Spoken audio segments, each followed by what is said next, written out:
Ready? Yep. Yeah. Alright. Cool Theory Media, scene 1, take 1, roll 1, action. Oh. This is really the podcast that we have. This is the podcast. Yeah, I guess we're here. Okay, wait. Hold on. No, I actually like this. Because we're here. We are here. Together. Wow. What a shocker. Look at us. Who would have thought? Who would have? Not me. Shit. So my name's Kia. I'm Rissy. And we have the team here. We got Pete in the background. Miscellaneous. Yeah. Wizard Kelly. Yeah. We got Mick. We got Blaze. It's like a dynamic team we've got going on Literally. Literally. If you guys were here the past 10 minutes, yeah. Yeah, no, literally, I had to keep wiping my tears because we were that laughing. But welcome to the Cool Theory Pod. Cool Theory is our little collective. It's our group. Mm-hmm. We have a lot of things that we're working on, but the first thing that you're going to get from us is this podcast, which is seasonal. We're not going to overwhelm you. I think we only have 8 episodes this season, right? And then some offshoots. Right. Yeah, some offshoot episodes. But yeah, I'm Kia. And I'm Rissy. And yeah, we're the host of the Cool Theory podcast. And this season is going to be all about cinema. Well, not all about cinema because we are going to talk about music and pop culture. But essentially, this season is about image, sound, and self-definition in Black cinema specifically. Yes. But we're starting in the 70s and we're coming to now. So it's not like 100 years of cinema. We just going to focus on like the last 50 years. Yeah, and then with the cinema, we'll be talking about the cultural impacts, you know, from the 70s and thereon, so the 80s, 90s, 2000s, 2010s, and now where we are. And speaking of where we are now, today's actually an interesting day. Very interesting day. It's Oscar day. Mm-hmm. Well, by the time they see this, it's going to be after the Oscars. Yeah. So we're already going to know who's going to win. So let's tell the future. Michael B. Jordan. And the Oscar goes to Michael B. Jordan.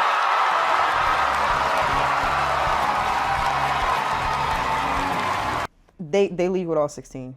I don't think that's going to happen. I know. Come on now. Let me dream. I don't think that's going to happen. Let me dream. Here's what I think is going to happen. Ryan Coogler is definitely taking Best Original Screenplay. For sure. Best Director is hard because I know with the Oscars, they like to award people after the fact. Like if they feel like someone's been long overdue, they want to give it to that person. Yeah.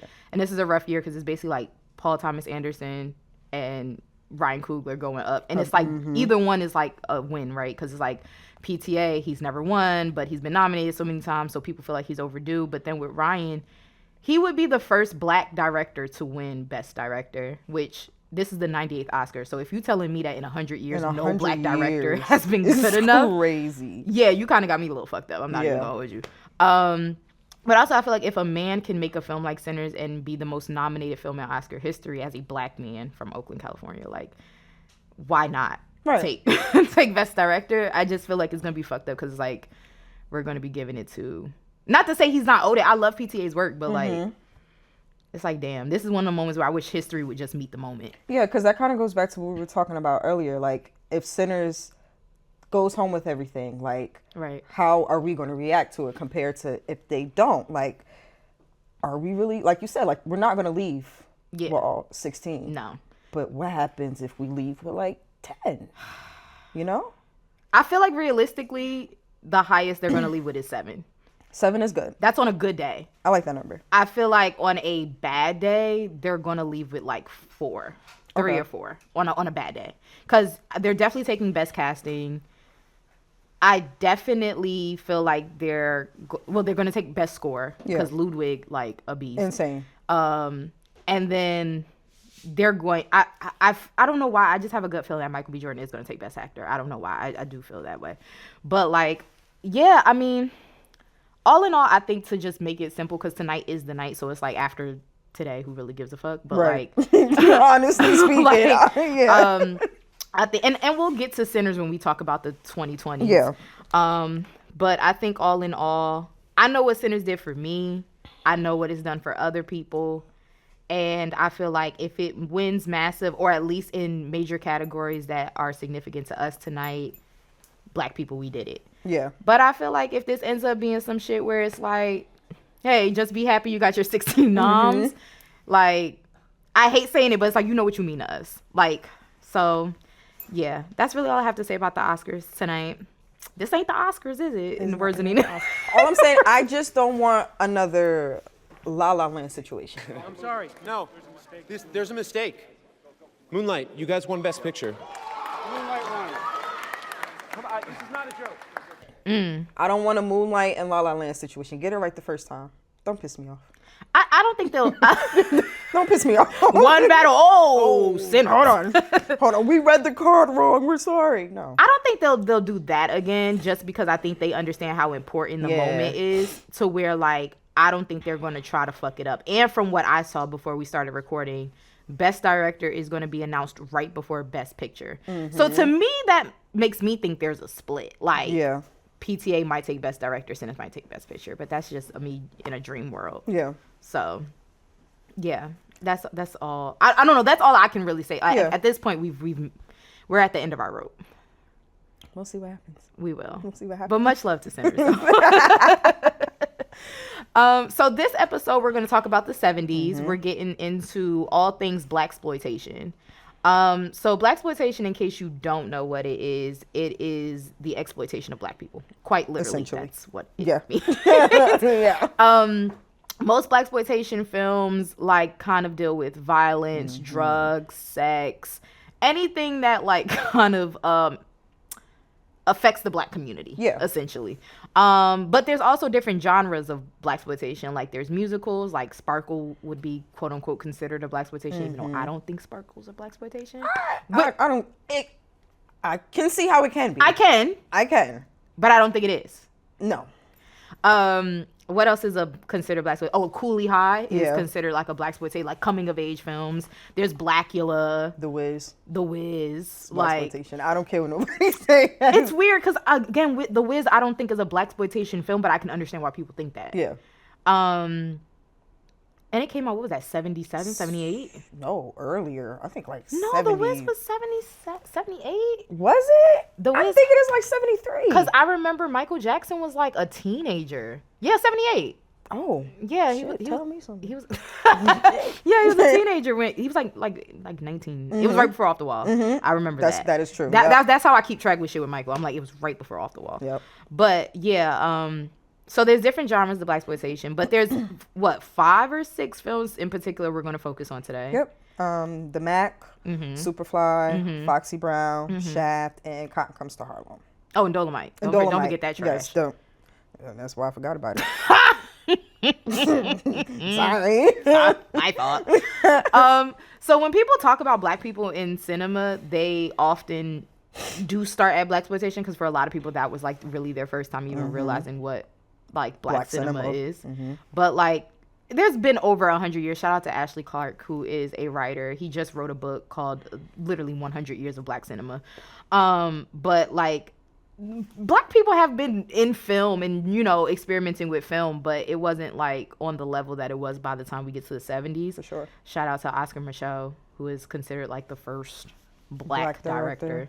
But, and hopefully I pronounced his last name right. I'm horrible with pronunciations, so it's okay. We'll get it right. My heart was there. Right. So yeah, so cinema, like Black people in cinema, it's been around, but I think it's just been a mixture of things of like not as accessible, clearly. Which we'll get into. We will get into. Not affordable, which we will also get into. Because somebody on this list got how much from Bill Cosby? 50 bands. 50 bands. And when you realize the type of film it is, it's like, oh, that's what you got 50 bands from Bill Cosby. And then got the workman's comp, which was because he had gonorrhea. Yeah. Who the fuck gets? So we might as well just get into it. I mean, okay, all right. Like, let's just because then they're gonna be like gonorrhea, like, and it's like, what is this? Yeah, it gets real spooky at some point. Independent filmmaking is hard. Right. So the movie that we are talking about in particular. Wait, are we gonna start with Cotton Comes to Harlem because that was the first one? We might as well. Yeah. Okay. So Blaxploitation film, or at least people. Should we lay the groundwork for what that time frame was like? Because I think when people hear Blaxploitation, they know the 70s, but I don't think people really understand what the fuck was going on in the 70s at the time. So let's talk about the political. Okay. So politically, who do we have as president? We had Nixon as president, right? a complete asshole. Watergate lied to the government. I mean, there was a lot of mistrust in the government at this time in the 70s. Like, you're coming off the end of the 60s, so you have an era of assassinations. Dr. King gets assassinated in 68. Robert F. Kennedy gets assassinated in 68. I believe the Vietnam War started in, what, 67, 68? Yeah, around that time, Yeah. And so, and even on like a Hollywood level, like you have like Charles Manson, who like does a whole murder spree that's become iconic.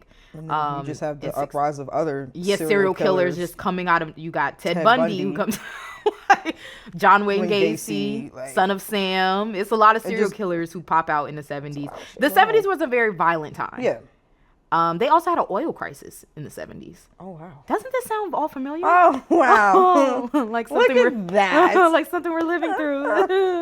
Cute. We're just here doing a podcast.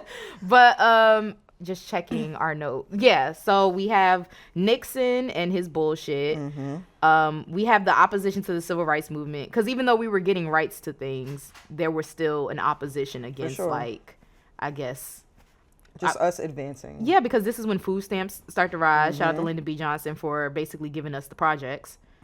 Because, I mean, by the 70s is when you get, like, the projects. Yeah, because that was the end of the baby boom era. So, you know, everybody came home from World War II in the 50s and 60s. We have the GI Bill. We have the suburbs coming about. Everybody's happy. And this is, like, the first era of Make America Great Again. So, you know. No, literally. And then the 70s is like, nah.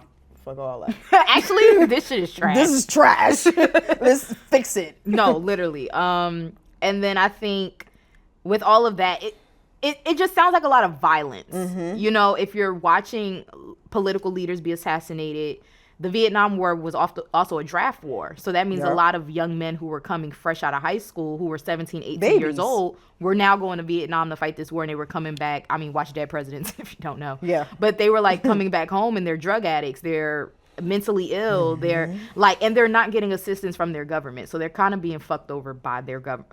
We'll get to that with another film. But they're being fucked over by their government and being sent off as children to just go fight a war that they didn't ask for, which also is like the Kent State shooting that happens in 1970, where literally college kids are being killed on. And then you even have figures like Muhammad Ali speaking out against the war. I don't have no quarrels with the Vietcong, and I ain't going. You know, it was as simple as that. So even his name change was like a moment of like him going from like Cassius Clay to like, no, call me Muhammad Ali. Like, and I think also in the 70s you get a rise of Islam. Oh yeah. Like that's a very, especially, it's very interesting when you think about it post like Malcolm X assassination, that there was then a rise in people. My mom was one of them. Her Islamic name was Rashida. Mom's was Jamila. Really? Yeah, my mom actually converted to Islam, and now her name is Naja. But before, her name was Jamila. Really? I'm trying to think of what was my auntie Aaliyah's name before she converted over. But I know my mom's was Rashida. Yeah. But like, it is interesting that, I mean, Newark has such a big like Islamic community. For sure. I mean, I have an Islamic name and I'm not Muslim. So your name is mad Muslim. No, for real. It's like, mad Muslim. It's like super like, Assalamu alaikum. No, for real. Ramadan Mubarak. No, you know? it is Ramadan. Ramadan Shout out to my folks. No, for real. But yeah, so the 70s was a really like chaotic time.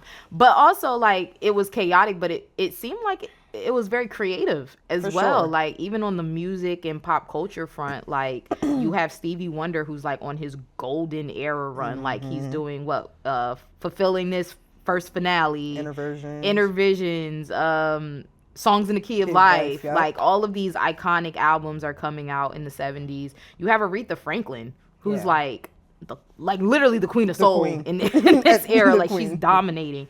Soul Train is out. So now we're seeing ourselves on TV, but also this is at the time where Norman Lear is giving us like the Jeffersons and Good Times. And shows that are reflecting a reality, you know, like in some way, shape, or form. You have funk music, you have psychedelic music, you have psychedelic drugs, you have disco, It was a lot. It was a lot. It was a lot. It was overstimulating. I would have been very overstimulated in the 70s. Overstimulated. Like what exactly is happening? But Yeah. I feel kind of, it's interesting looking at the 70s and the day and age we live now because it feels very similar but also very different. Yeah. Because I feel like at that time in the 70s, it was monoculture where you didn't have phones. So it wasn't like you're in your own algorithm, I'm in my own algorithm. We all lived in the same world. Everybody's So it's like if you were black, 9 times out of 10, whatever another black person was watching, you were watching too. Yep. And if you were white, whatever another white person was watching, you were more than watching likely watching too. And there were probably very far and in between moments where those two worlds collided. So I think that's what makes the times so different. I was just looking. I'm like, yeah, Marvin Gaye, What's Going On did come out. It did. In the 70s. He was tired. He was extremely tired. But he was also horny.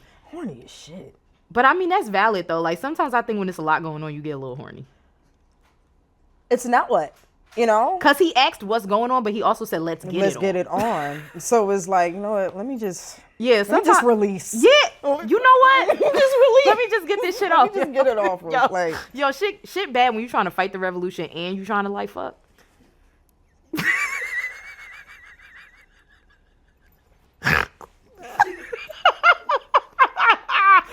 Imagine you trying to fight the revolution. Like you like, what's happening to the children? But at the same time, let me go make more. What? Nah, yo. Marvin was he was a little wildin'. I'm not gonna hold you. Marvin, that's the type of shit he was on. He literally was on. Because I never thought about it. Bro, like he's on what's going on, talking about some don't kill the babies. Yeah, like, but then he's on like, let's get it on, like, I've been really trying.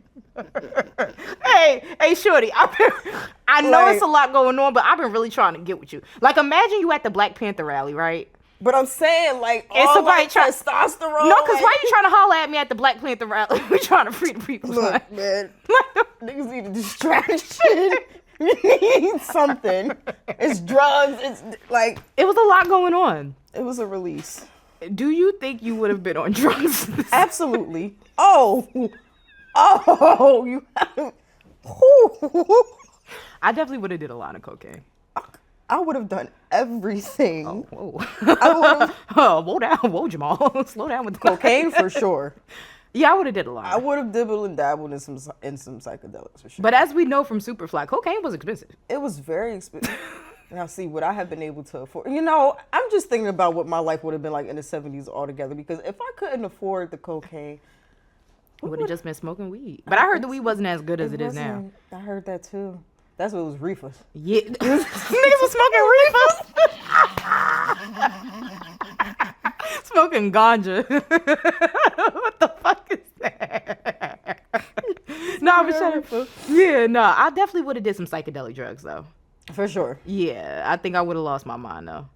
I mean, I can definitely see myself on shrooms listening to Jimi Hendrix. Do you think you would have been part of the revolution? Like, do you think you would have been with the Black Panther Party and like, or just with the Black Power movement? I feel like I would have been with the movement for sure. I just don't know how involved. Yeah, you would have been half-ass member. I respectfully, like, I know the me that I am now. Right. I just don't be having the mental fortitude to do certain shit. It's just like, I feel y'all, but like, I gotta go to work type shit. Like, I would have been. We about to get up. We having this rally at 3 a.m. to wake everybody up. Yeah, that's kind of crazy. So I'm tired. I would have been there to help feed the kids and shit. Absolutely, like certain things. Yeah, like the daycare centers and stuff they was doing. Absolutely. But if they would have like put a gun in my hand, I would have been like, hey, bro, y'all can have this back. I don't know what to do with this. I'm gonna hurt myself. No, for real. Like I don't even trust myself with it. That's okay. That's okay. But I think that's funny because that's kind of the times that we're living in now. It is. But I still don't see myself. I'm a fake revolutionary, and I can admit that. Like, I'm with y'all in Minnesota and everywhere. Y'all got problems, but I'm not going outside. I'm not going outside. It's too dangerous. It's not only too dangerous. I feel like my people have fought enough. You know, I'm kind of tired. I'm tired, and I ain't even been here that long. But you know, enough is enough. Yeah. Let's slow it down a little bit. I don't want to fight the man. That's interesting because most of the blaxploitation films that we're talking about, if not all of them, are about fighting all of them. The man. In That some seemed to way. be the big theme of the films from that time. Was like, except Cotton Comes to Harlem. No, because they were technically No, fighting they the were man. because they were. It started with the whole Pan Africanist. Yeah, and then the movement, cotton was yeah. like technically them buying their way back to. Yeah. And then they had Red Fox. Red of all people, Red fucking Fox with the cotton. Like what? Sold that shit for $25. Did he go to Africa at the end or some shit? Like he ended up going where they a mess. So yeah, I guess we should jump straight into the first film, which is Cotton Comes to Harlem. So Cotton Comes to Harlem comes out in 1970, directed by Ossie Davis, right? Yes. I didn't written and directed. I didn't put those notes. I probably should have. Oh, we have the Cotton Comes to Harlem book right here because so I haven't read the book yet. I have read some of it. Okay. If you've never seen Cotton Comes to Harlem, it's basically about these two black police officers who are on not the book, but the film version. They are on a kind of racially diverse police force. Even though they seem to be like 2 of like 5 members on black members on that force. And there's this barrel of cotton that comes to Harlem. And do they ever explain how it got there? No. We never figure out how the cotton got to Harlem. We never even really figure out why it's so important for us to get the cotton. We just find out towards the end that there's money with the cotton.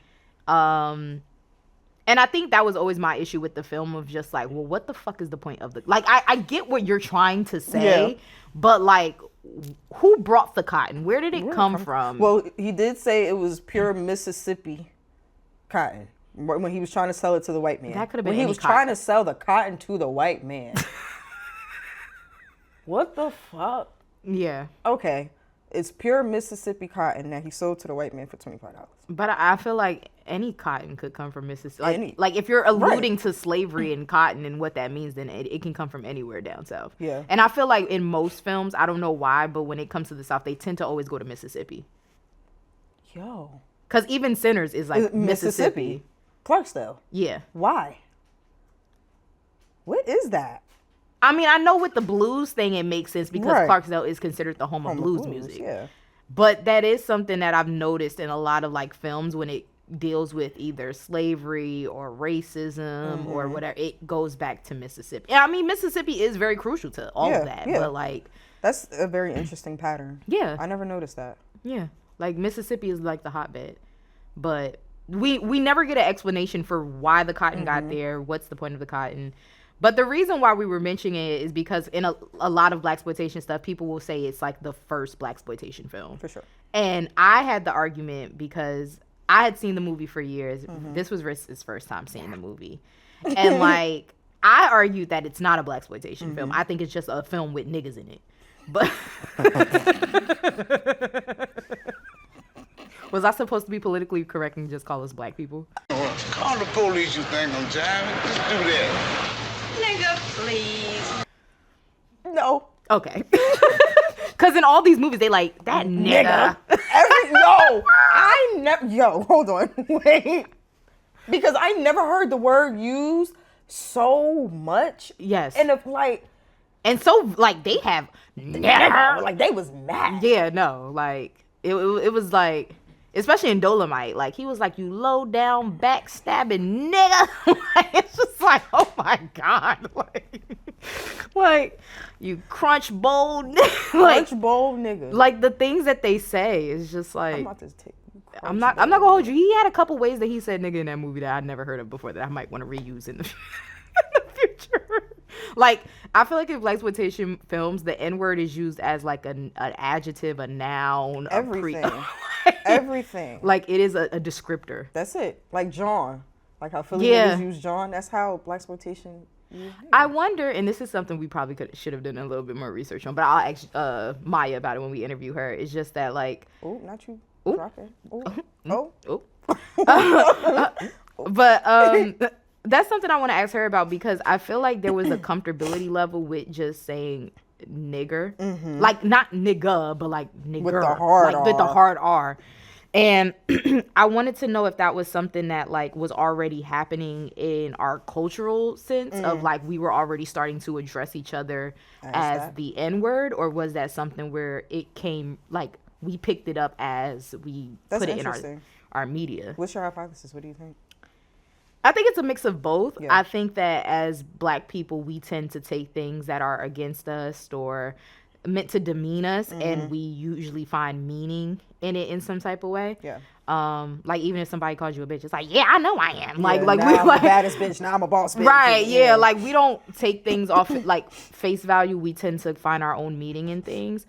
And I think because we were at a time of, like we were saying, self-discovery, where you have artists like Stevie Wonder who are now wearing dashikis and like, you know what I'm saying? Like people are starting to find themselves in time. I think it was a divide, right? Because as we'll eventually talk about, I think there were like the 10th Negro, like, but then you also had the ones that was like, yeah, I'm a nigga. Yeah. So I think that's where you really get that divide of like the Jesse Jacksons of the world. Call me an African American, and then you have rest in peace to Jesse Jackson. But then you also have like people who are just like, yo, I'm comfortable with how I identify. Yeah. I think you get the early roots of Black excellence from this time period. For sure. That like, yeah. But yeah, I don't think Cotton Comes to Harlem is a Blaxploitation film. However, I do think it's a great example of like the quality of what Black cinema could be. Like I think Ozzy gave a good example of like, hey, if this is what you guys are going to do moving forward in the future, like this is kind of the standard that you should. Blueprint. Like, follow this. Yeah. How did you feel about it watching it for the first time? I definitely didn't think it was Blaxploitation. Yeah. At first, I wasn't sure because, like, it was my first time, but I saw elements of Blaxploitation. Like there was a part where the guy, I can't remember his name, but he came out of the apartment and they say he was a pimp and a numbers runner or whatever. And that's something that you see all the time in Blaxploitation films. And then you have the Black Panther Party, and then even the scene where what was it, Reverend? Where he got caught cheating. Yeah, Deco Mallory. Yeah. And he slapped her and all that. I'm like, okay. It's giving that, but as a whole, it definitely wasn't Blaxploitation. Yeah. The whole cotton barrel thing, that was just something. That was a concept that I think Ozzy should have worked a little bit more on. But that's why I want to read the book, because I feel like once I finish reading the book, then I'll finally probably maybe have a little bit of more understanding of probably what could have been left out. Yeah. Because this wasn't an independent film. This was a studio film. So I can only imagine as a Black director, how much control did you even have on your creative control did you even have on your own film? And then it came out in the 70s. 1970. So it was at the start of the decade. At the start. So yeah, he wasn't getting like rights off. I will say one of my favorite scenes in that entire film is the opening sequence of like them being on a high speed chase. Oh yeah. That's a really good like opening scene. The cinematography in a lot of these films were really amazing. Really good. And that was something I pointed out a lot when I was watching. I'm like, if we forget about like the acting and like the theme, the overall theme, like if you just look at the cinematography and even certain angles, it's like, yo, that's dope. Like, or the car scenes, like every Blaxploitation film has like a really dope car chase scene or like a car scene in it. So I always thought that was really cool. I feel like those little artistic pieces are what may be missing in a lot of today's media, or what may be coming back, I shall say. I feel like it was missing for a while, but I see it starting to come back. But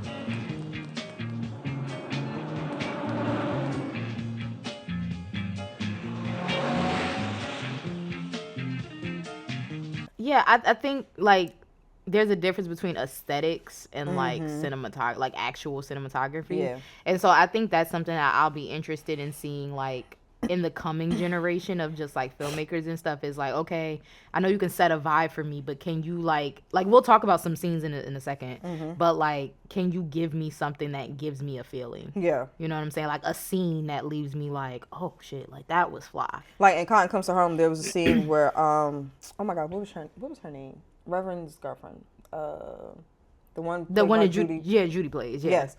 When she was in the bed trying to seduce the cop. Yeah. And there was a scene, and she obviously the makeup wasn't the best at the time, but she had on like this lavender eyeshadow, and there was like a close up of her face, and obviously it was on film. Yeah. And it was just like this glow around her, and she just looked so pretty, and it's like you forget what's happening in the scene, but it's like you don't get shots like that. And speaking of her, by the way, she actually passed this morning. She did. Like this morning. Yeah, because I was like, today? Or like today? Yeah, so it was just ironic how we're filming this. We're talking about Cotton Comes to Harlem, and somebody who was considered like a pioneer actress in Blaxploitation passed. So condolences to her family. For sure. But yeah, it was that scene. I was like, wow, she's mad pretty. Like, and I think that's the thing too. Like they were shooting on film. Everything is so digital nowadays that I think it kind of washes out. Like I was side note, but like I was watching the Devil Wears Prada 2 trailer, and I'm like, okay, I love that they're hiring the TikTok people to like do edits for their trailers. Like you can tell, and that's cool. But like everything is digital, so it doesn't feel fun. Like it just feels like it's just super clear, super HD. Like I don't know. There's something about I like the VistaVision in one battle after another, or even the 70 millimeter instead. I like the fact that you can play with formats, and it's just like everything doesn't have to be so super clear, and digital. Gray looking. Yeah, I kind of like it with personality. Yeah. Like, which is what I really appreciate about these films in general. But I think that could lead us, because that was our main argument for Cotton Comes to Harlem, was like, is it Blaxploitation? But you kind of answered that when you walked in the door. You was like, no, it's not a Blaxploitation film. It's not. It's just a film with black people. Yeah, but cool. It's a great one. Great. If you haven't watched it, please watch it. Yeah. And then after that, we get the one that like I asked you, I was like, do you have any more thoughts? And you were like, no, I have no more thoughts. Sweetback's Badass Song, which came out in 1971. It was directed by Melvin Van Peebles, who is the father of Mario Van Peebles, who Mario Van Peebles directed New Jack City. Yep. So just so you understand the family trees that we got going on here. There's so much lore to this movie. It is considered the first Blaxploitation film. Like, even though people play around with Cotton Comes to Harlem, like, is it? This is really considered. You can't play around with it. It's literally in the Criterion Channel. Like, this shit is official. I don't even know where to start. Like, it's a very sexual movie. It's heavy. I mean, he put Mario, who was a kid at the time. He was like 13? Yeah, in these sex scenes. Like, he literally put his child in sex scenes. He put himself in sex scenes. He put himself in so sex much scenes. so he caught gonorrhea. Yeah. Yeah. And he got workman's comp and then got $50K. From Bill Cosby, yeah. And then $50K from the workman's comp, and then use that to fund the rest of the movie. So it's just like, okay, dedication. Yeah, I mean, independent filmmaking at its finest. Like, I think that's what makes Sweetback so iconic. Well, should we talk about the opening scene? Yeah, because it's extremely graphic, like pornographic. Yeah, and it's voyeuristic.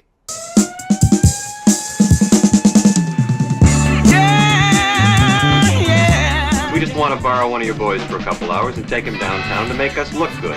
When did you people start getting so interested in black folks? How many men were in the ambush? You offered pretty good news to me, slapping up on some white cops.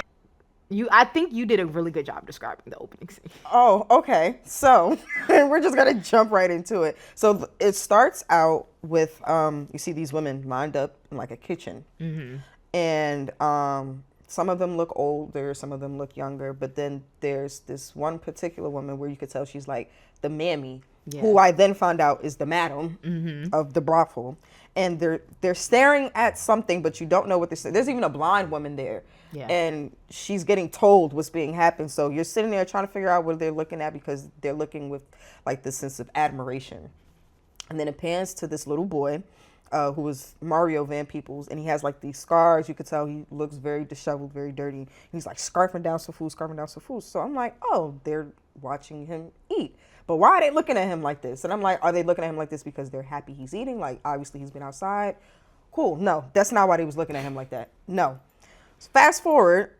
Long story short, Mario Van Peebles ends up having sex with one of the prostitutes of the brothel. A child. Like, it's full on. Yeah. And by the way, this was at the time where there are like no like child labor law right. people standing on set like, hey, this is inappropriate. There's not even a sex, what do they call like the sex coordinator. Like there's not even a sex coordinator on set to be like, hey, this is not like okay. He's just like, hey, this is my son. Go pretend to have sex with this grown ass woman. Yep. And that's like full on nudity. Yeah. And that's pretty. And there was a documentary where I think you told me where he said like he was just literally getting fondled. Yeah. By, like, as a child. Yeah. These older women. So in that scene, you know, they're doing a do, and there's a gospel song playing over them having sex. And then the scene transitions into Melvin Van Peebles. So it was like young Sweetback to older Sweetback. And that's how the movie starts. Literally. Yep. Which is, I mean, there could be something to say alone just for putting your own son. Yeah.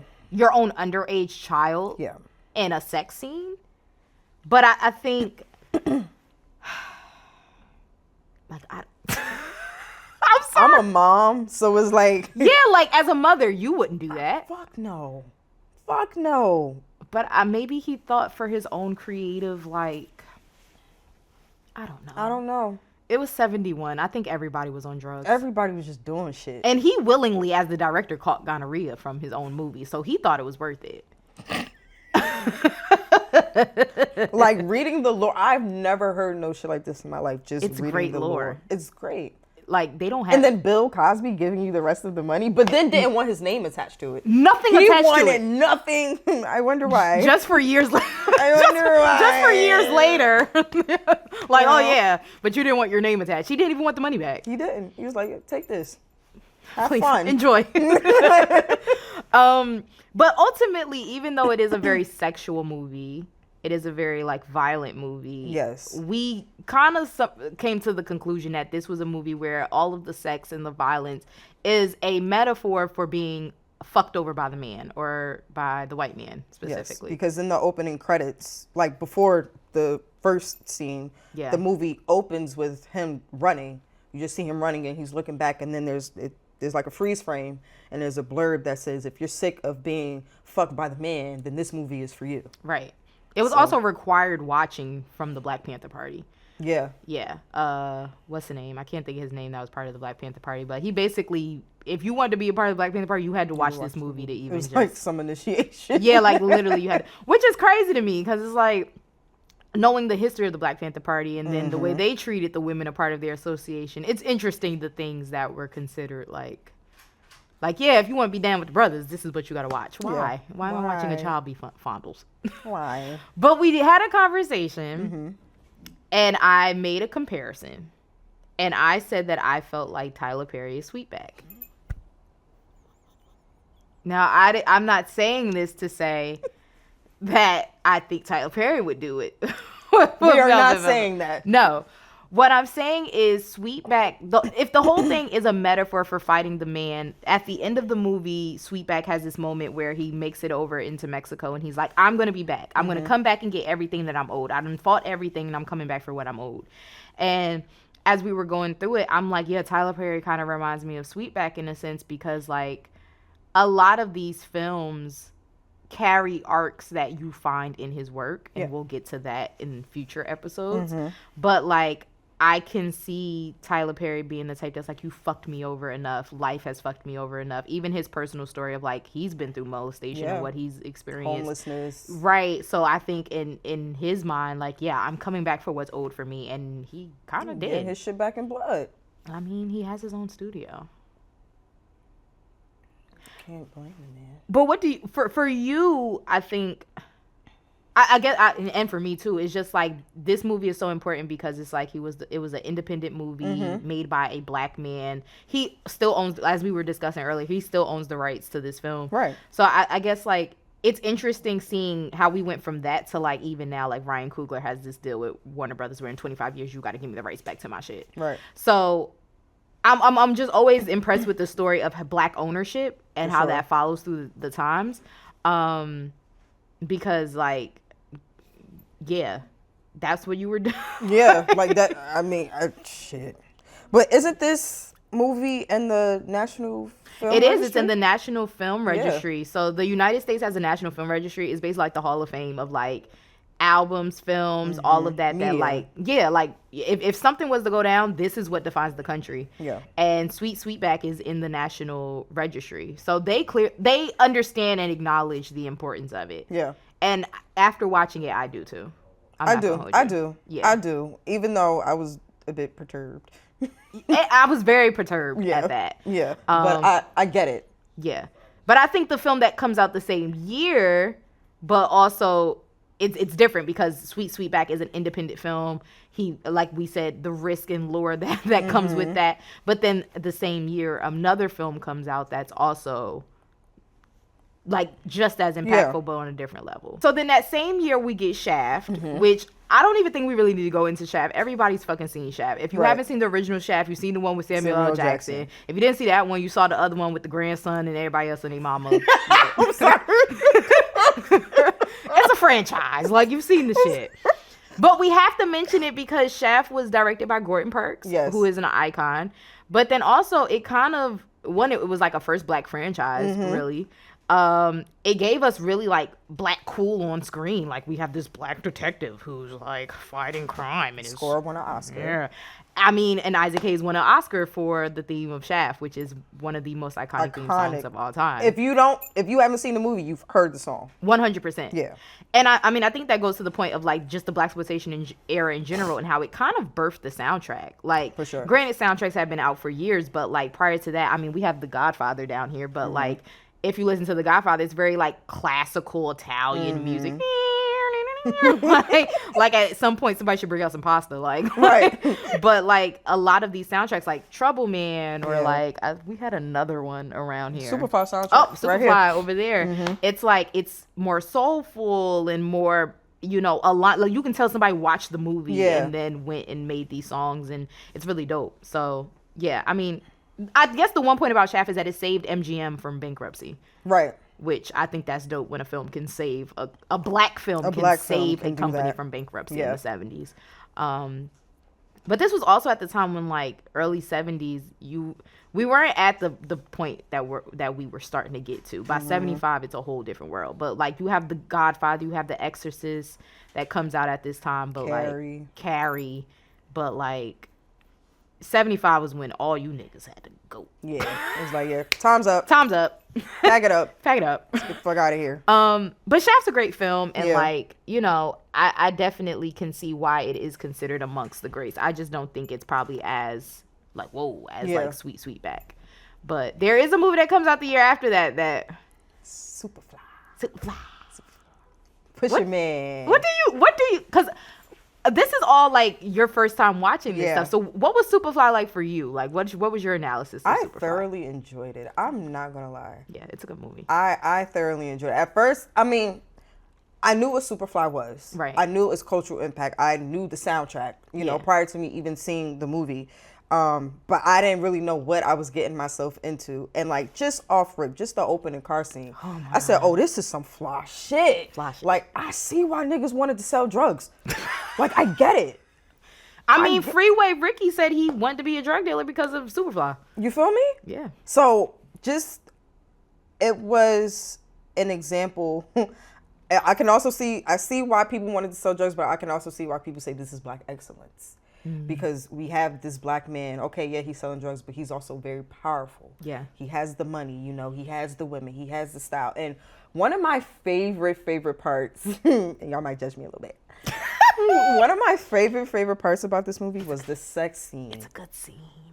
That I've never, ever seen a sex scene like that in my life. And it wasn't like, you know, you look at today's sex scene, it's like, all right, they fucking, like, it's in your face. Like, at this point, it's soft porn. But the way this scene was done, it was like a close-up overhead shot of them just in a bathtub. Yeah. And all you see is like the bubbles in the water, and you see the black skin, and it's glistening. It's glistening, and they're just like almost like intertwined.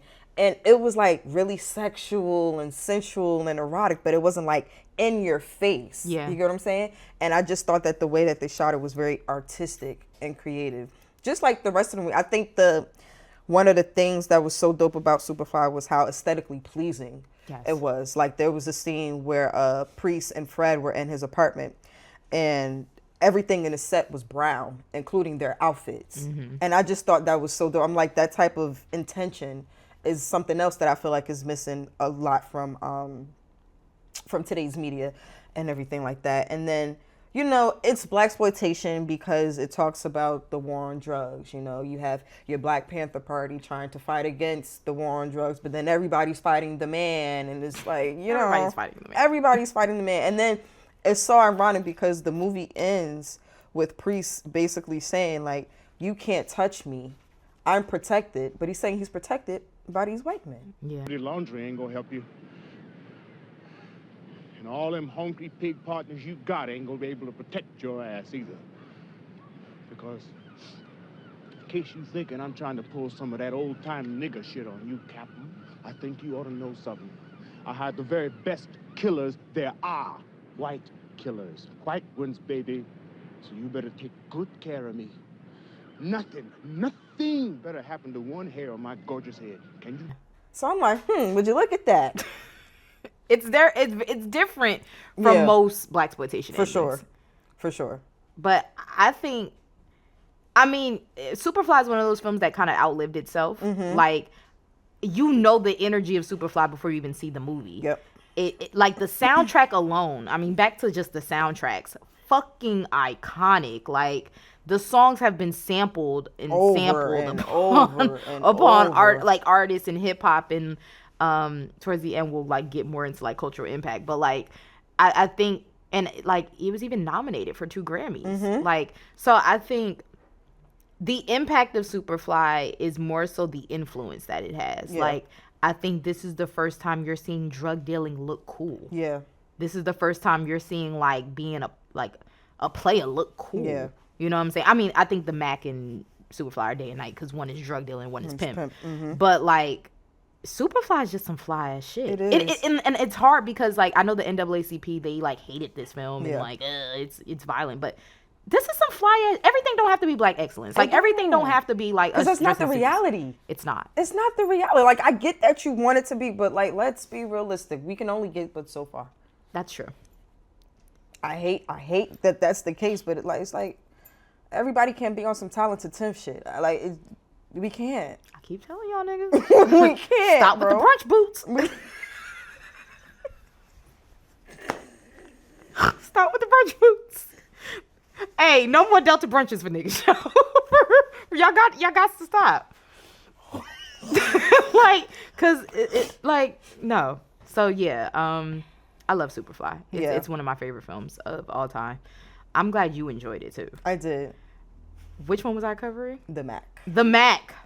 Now the Mac is, well, yeah, the Mac that came out in 1973. Oh, so that was a year later. Yep. Okay, we are going in chronological order. So the Mac is one of those films that you probably will not be able to find anywhere. If you need a link, just DM me. I've got a link for you. Because we went through hell and high water to get a link for that. And the Mac is unavailable in different places for different reasons. It has different licensing, so everybody on that shit. Sometimes you find it one place, sometimes you don't. Yeah. But what I love about the Mac is just how fucking cool it is. Like, it's filmed in Oakland. It has top tier like black talent for that time in there. Goldie is an iconic character as a pimp. It's again something about fighting the man. Richard Pryor is in the Mac. Like, that's like some fly ass shit. But what I love about the Mac is how in certain scenes, especially like the Players Ball, it feels very documentarian like. Yeah. Like, you're peeking inside of a world that you shouldn't be peeking into.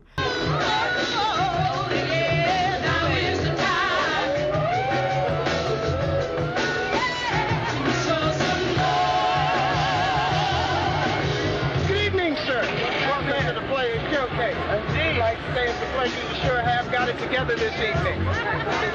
But the thing about the Mac that's funny for me is that the film is iconic if you know type of thing.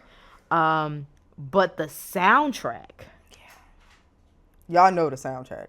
And the crazy thing is, you know the soundtrack without knowing the soundtrack. Like, if I played you, Mick's gonna intercut with music right here. But if I played you Max Stroll, just like 30 seconds of it, you're gonna be like, oh my God, that's Usher Superstar. Yep. Or if I played you International Players Anthem comes from I Choose You, which is on the Mac soundtrack. Like my collar.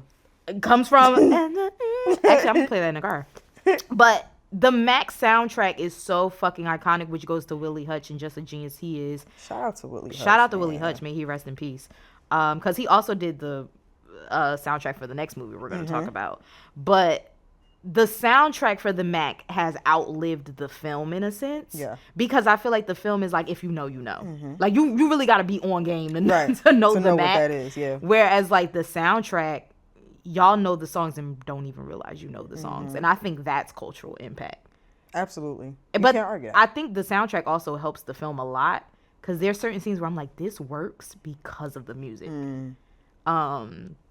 And maybe that's why I love the film so much. Like the scene where Goldie and Lulu were talking in the restaurant. And then I Choose You starts playing over and you're like, oh, and the conversation that they're having and the way he did her was crazy. Bro, she was, first of all, why are you paying somebody to be your pimp when you could just be your own manager? Like, you could be your own pussy manager. Why did you need somebody else to do that for you? I don't trust these people, Goldie. Whatever you want. But Goldie. If you, I'll be a pimp. I'll be a hoe for you, Goldie. Like, what? Then she got robbed and he was like, bitch, I don't give a fuck. He said, he said, go get my money. I don't give a fuck what you just went through. Oh my God. The fact that be me.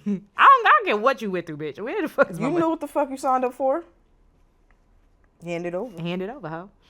But you be the worst pimp.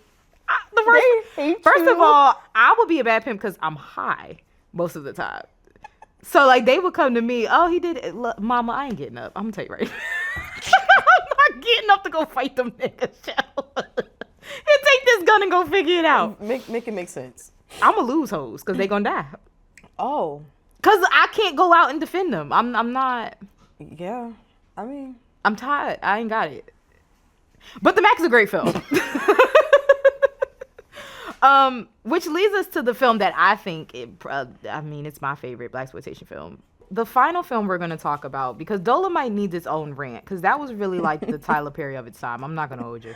So you will get a separate rant about that. But the next and final film we're going to talk about is Foxy Brown. Yes. Featuring the iconic Pam Grier. Yes. I think there's no way to even talk about cinema in the 70s without talking about Pam Grier. You can't.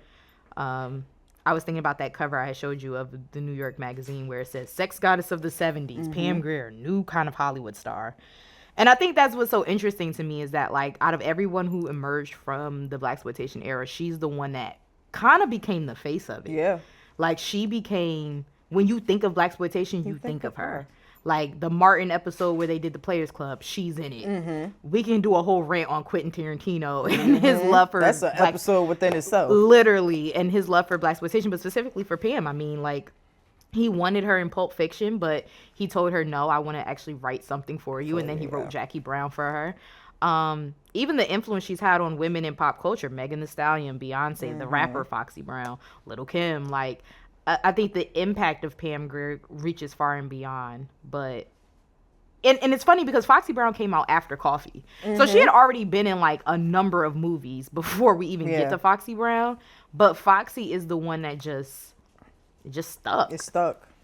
It solidified her. It did. It really made her an icon. I think there are roles in certain people's careers that just no matter what, that's who you will be, and like. She was always going to be. I mean, she named her book that we have on this table, Foxy. Which is funny because she doesn't talk about that movie in the book as much. Like, it's very glossed over, which is interesting. But I first watched Foxy Brown when I was in my early 20s with my dad. And I just thought it was such a great film because I'm like, oh my God, we're seeing this black woman who's fly, who's sexy, who can be romantic and vulnerable, but also like, she will fight till the end for what she wants and what she deserves. Is there anything you want to note before we get to that scene? I mean, if you just talk about like just the Blaxploitation aspect of it with her brother Link. Yeah. How he felt that the only way he could become successful is if he became a drug dealer. Right.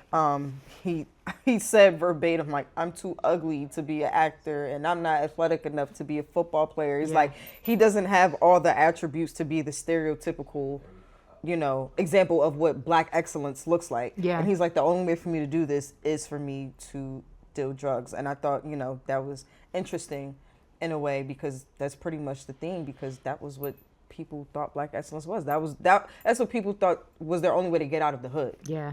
And I mean, it still kind of reigns today. That's true.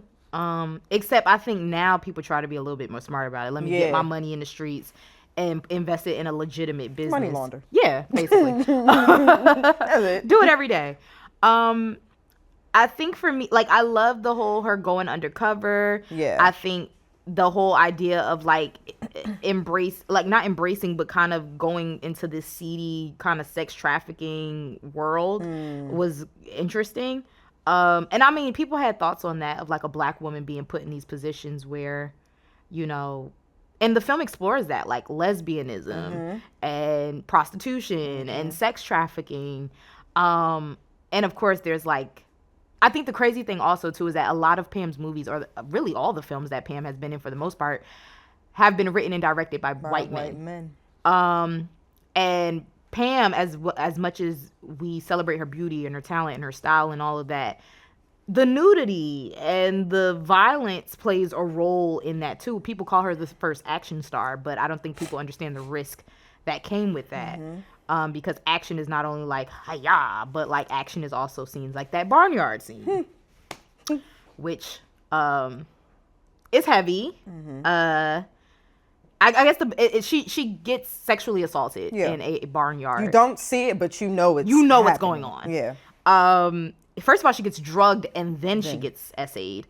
I think they shot her up with heroin or something in this scene, and then they proceed to assault her. But she gets her lick back. Absolutely. Because this is Pam Grier, so she's gonna get her lick back. But I think that scene was just so off-putting to me because it felt so random. Yeah. And I think also it's like, it feels like the only time you can get this woman down is if you physically assault her. Like, that's the only way. That's the only way, because they had her tied up, like, the whole nine. You had to drug her. It was a lot. And she still got out. And wasn't that, like, they said it was like a farm where they sent the girls. It was like a breeding farm. Like a breeding farm. Yeah. Wow. Yeah. I just thought about that just now. It was a breeding farm. Because they was like, send her where we send the other girls. Like, I always thought that scene was interesting, especially because if you know anything about Pam Grier, she's a victim of sexual assault herself in her real life. And so, and even in her book when she talks about it, she's like, I just kind of blanked out when I did that scene. Like, I had to just kind of go numb. Disassociate completely. Which is funny because we look at Pam Grier as like Foxy Brown, as Coffee. But that's not really who she is. She's a woman that loves horseback riding and being on her farm. Chill shit. She really is on some chill shit. Like, that's not even her for real. But in a sense, she has become this aspiration aesthetically for a lot of Black women, and I will say myself included. Absolutely. I did a photo shoot for my 25th birthday that was kind of like Foxy Brown inspired, and I didn't realize it till my mother looked at one of the pictures. Yeah. And she was like, coffee. That was the first thing. That was all she said. She was just like, coffee. And I was like, oh, I'm her. But yeah, she's definitely indirectly inspired me in a lot of different ways, because this was the first Black sex symbol, and not just a sex symbol, just a woman of power. You know, someone who's sure of who they are, that confidence that exudes, that, you know, you see today, like you said, in like the Meg Thee Stallions and the Beyoncés and everything like that. But she was like that first one. Yeah, she was. In with those people, but they gotta stick a dynamite up your ass and the fuse is burning. You understand me? Now I want you out. Oh, you. Who does she think she is? Well, that's my sister, baby. And she's a whole lot of woman. And, like, it's sad because even her career, like, once the Blaxploitation era started to die off in 1975, like, around that time, She really didn't. I mean, she was getting roles, but by like 1980, it wasn't what it was for her, and it wasn't until Quentin Tarantino called her for Jackie Brown that people was like, "Oh shit, Pam Grier is still around." So it's unfortunate that it seems like all of her career successes are tied to these white men. But when we were talking about this the other night, I got annoyed. I was so annoyed because it's like when you look at scenes, when you look at the movie as a whole, and then you look at scenes like the barnyard scene, and then you think like, whoa, this was written by a white man. Right. She's getting sexually assaulted by this white man. And it's like, are they portraying their fetishes? Like, is that what that is? We like, did have a conversation about fetishes. We did. Like, because we've always known that black women has been fetishized, like since slavery. Yeah. They put her on a breeding farm. It's like, how far can you go? Even that scene when they're first assigning the girls to like who they're gonna sleep with for the night, and it's that mayor, that councilman, with the judge. Yeah, the judge, and he's like, "Oh yeah, I like him like this."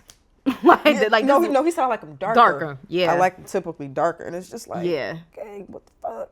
Yeah, what the fuck's going on? But there was also, even in the Mac, there's that scene of like when the white men, he compared her to an elephant. Yeah, and he's grabbing her boobs, and he's like, "I like elephants, not giraffes." What? Because they're trustworthy. Yeah, no, like the amount of like sexism and just voyeuristic like hate in these films. It's a lot. Like, it's heavy, but I mean, it's sad because I enjoy it. Yeah. Yeah.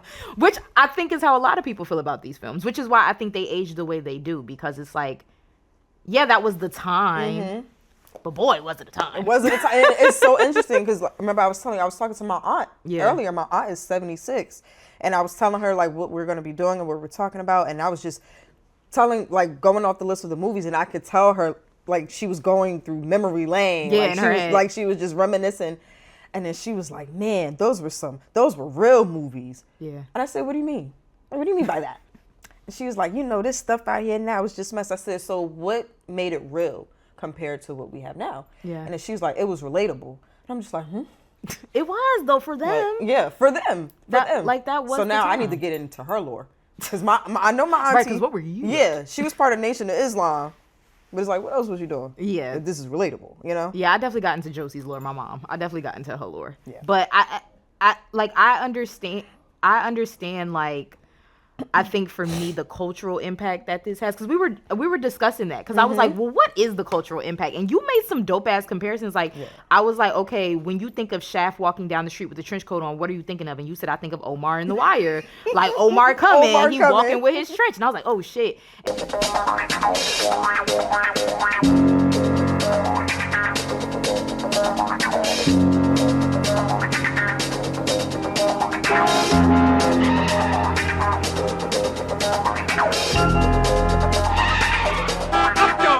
Get out of the way. Omar. You. Omar coming, yo. Omar coming, yo. Did you hear that? Omar coming. Come on. Get out of here, yo. Omar coming. Put that shit down. I said Omar coming. And then what was the other one I asked you? The Mac with the money. Yeah, the Mac. I was like, there's a scene in the Mac where they hand him the money and he throws the money up and he's rolling around the money. What do you think of? And he was like, I think of Ace and Paid in Full when they walk into the party when he just got out and they're throwing the money up in the air. And I'm like, oh shit. And then even when we were talking about like Foxy Brown in the opening scene, that opening scene has been remade and recreated in so many ways. And you said it reminded you of the old iPod commercials. Yeah. Like, the things that we were pulling out was like, oh shit. Like, even without us verbatim saying it, the influence of these films and these people, it's still like imprinted in time. I was even thinking about the show 1-on-1 that used to come out in early 2000s. I remember Max Julian, who played the Mac, he plays Goldie in the Mac. He guest starred on that show. He sure did. Like, as Goldie. Like, he did. He guest starred on that show. Like, I was, after our conversation, I kept thinking about all the influence. Like, yes, International Players Anthem. Right. And yes, Nipsey Hussle's Blue Laces 2 samples Willie Hutch. And, like, what else? We came up with some shit. Currency mixtape is literally the whole Superfly soundtrack. Yeah, like, I mean, of course, the exploitation of pimp culture. Everybody, like, there was a moment where people loved to be like Don Juan mad, like they wanted to hang out with him, and Snoop Dogg in the like the curls and the perm yeah. and like the aesthetics and things that we were coming up with. Undercover Brother, Black Dynamite, Pootie Tang, the Chappelle Show with the pimp skits. Yeah. Cat Williams. Yeah, Cat Williams. Like literally. Hey, what's poppin', everybody? The Evil Star here. I want to welcome you to the 5th annual Player Haters Award ceremony. This gala affair, we host this once a year. We honor the most prestigious verbal abusers on the planet. Yeah, I'm back. I'm fine. You know what I'm saying? I got a little razzle-dazzle. It's all right. My name is Money Mike, player. How you doing? All right, then. Don't squeeze hard. All right, what's happening? This is my young girl, Donna. Say hi, woman. Hi. All right, that'll be quite enough. Thank you so much. Camp Lo Lucchini. This is it, y'all. ODB, Baby I Got. That whole album is like a Blaxploitation concept. Yeah. Rock Marciano, Freddie Gibbs, like the Notorious B.I.G. Yep. Like the amount of like. Did you watch the video of the turkey wings? Rock Marciano? I did. Tell me that's not. It is a Blaxploitation. Tell me that, like. It is a Blaxploitation when video. I saw it, I said, "Yo, is he dead ass right now?" No, like, but see, that's the thing. It's like you got to be from a certain ilk to really understand it and to call that influence and just like I don't know. I just feel like maybe I was underestimating it because I'm like, bro, I don't really like. I see it, but I don't. But even the little call outs, bro. When you said like the Shaft comparison to Omar and The Wire, I lost my shit because how did I not think of that? That was so cool. I didn't think of that. Like it was, I swear, as you would describe. And then when I watched Shaft and I saw him coming diagonal down the street, I said, "Yo, it's literally that's like Omar the shot. coming down the street. That's the shot with the trench. Bro. He just had a gun. He just had a gun, and niggas was running. Omar coming. Oh, like the block got silent. Like no, literally. And I think even I mean, like you can't even watch a movie like Kill Bill without telling me that's not Blaxploitation inspired. Like. Or Inglourious Basterds, or even Django Unchained, or Pulp Fiction. Like Quentin Tarantino kind of owes his whole career to like Blaxploitation cinema, but that's another conversation for another day. But ultimately, I think what I take away from this era of cinema and film and everything is just that like it's unfortunate, but like I told you when we first walked in, I was like, I looked up where all these films are now owned, and most of them are owned by Amazon/MGM because Amazon bought MGM, Warner Brothers, or they're under some distribution hell where they're caught up in like limbo with different distribution companies. And it's unfortunate, right? Because you have a movie like The Mac where you can't find it to watch it anywhere. Yeah. But the music is iconic. It gave us one of the greatest hip hop songs ever. Of all time. Like, or like, I think Shaft has kind of dwindled out into this like franchise where it's a little corny now, but imagine how that felt at the time. Yeah, to see that. Like a black detective. Ooh, and he's walking down the street with a trench coat on. Like, and then the guy who he's helping is loosely based on Bumpy Johnson. Like, it gets deep. Or even Superfly. Like, imagine, you grow up in the hood, you're seeing the drug dealers, but now you're watching them on the screen. It's like, oh shit, like, yeah, this is something to look up to. This is something to aspire to, even though it's not, but it is. But I think that's what's painful about looking back on the Blaxploitation era is that we don't own any of it. Yeah. But we did define it. We just don't own it. It's not ours. It is but ours. It is though. ours. It is ours. It's ours. Like, I mean, I think the legacy lasts as long as it does because of us. Yeah. It's preservation at its finest, because you said something on the phone. You were like, if we don't document, it becomes lost art. But I think the lore of Blaxploitation survived. I think the actual physicality of it. Yeah, I think that's dwindled. And then like the more we get into media consolidation, you know, because that's Amazon's just about to own everything. No, literally, they own my house. Yeah, they got everything. It's like these things are going to get a lot more inaccessible, and that kind of goes back to what we were saying before about how the music was able to outlive a lot of these movies because the movies weren't as accessible. They were only being played in certain theaters. That's whereas true. The music, it's everywhere. Yeah. It's on a broader, you can get to a broader audience with it. It's more digestible in a sense compared to a lot of the movies. Yeah. So. And a lot of these films were distributed by like white-owned, right-ran companies. But think about it. Like we said, we mentioned The Godfather. We mentioned The Exorcist and Carrie and all those films. But by 1975, you get this little movie called Jaws that comes out. Not the little movie. You know, you get a little shark movie named Jaws. Yeah. And like all of a sudden, it's Spielberg and it's George Lucas and Scorsese. And it's a different world. And I just don't think, unfortunately, the directors and even the actors and actresses of that time really had a chance. Yeah. Some made it out, like Richard Pryor made it out. Mm-hmm. A lot of them didn't. And it's sad when you think about it. It is. It's really sad. It is. But, I mean, what a badass way to, like, kick what off. A badass what a badass way to kick off a decade. Whoa. Yeah, so, I mean, next episode, we kind of get beyond the 70s and we get into the 80s when black people decided, oh, we're going to make money. Yeah. We're going to make some money. That's our shit. This is our shit. Yeah. Prince is making movies. Spike Lee's making Lee. The beginning. You know. Michael Jackson's Eddie out here Murphy. like, I'm the king of pop. Right.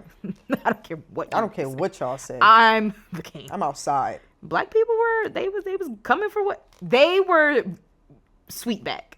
I'm coming back for everything I'm owed. I'm coming back. And I mean, they came back, yeah. Came back. Even Bill came back with the Cosby Show. Lot to talk about. Damn, Bill. Well, that's it. I don't know. Is this how we end? I guess so. I mean, shit, yeah. Take me out, Mick. Yeah.